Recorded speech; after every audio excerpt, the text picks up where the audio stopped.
ভিতরে গিয়ে দেখি সেই মেয়েটির চোখে আমার চোখ পড়েছে। আরে হলে নাকি এয়ার কন্ডিশন রয়েছে, আরে পিকাতলের মোড়ে একটা হল রয়েছে, হলে নাকি এয়ার কন্ডিশন রয়েছে, আরে পিকাতলের মোড়ে একটা হল রয়েছে, হলে নাকি এয়ার কন্ডিশন রয়েছে।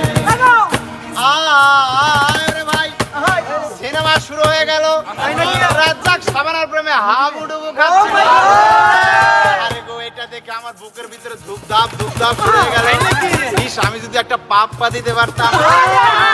এইটা ভাবতে ভাবতে পাশের ছিটে বসা সেই মেয়েটি আমাকে একটা চুমু দিয়েছে।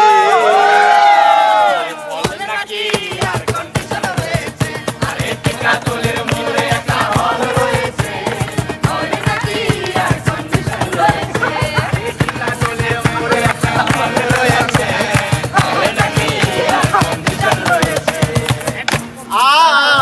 আরে ভাই, একটা কথা বলা যায়, মারলে মারলেন না মারলে আমার কিছু করার নাই।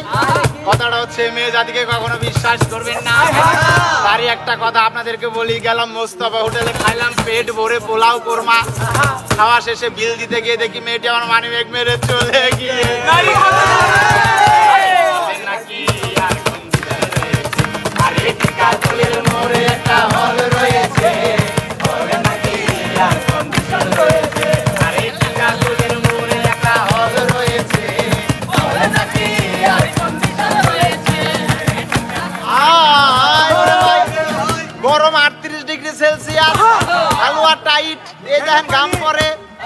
এত সুন্দর একটা জায়গার মধ্যে ওপেন মাঠে বসে গান শোনাইতেছি, উপরে ড্রোন চলতেছে, সবকিছু মিলাইয়া আমাকে দেওয়ানো আছে। একটু দেওয়াও না তারে ভাই, এই যে ড্রোনটা দেওয়া, ড্রোনটা এই যে ড্রোন, সবকিছু মিলে আমাদের দারুণ একটা আনন্দ হয়ে গেছে।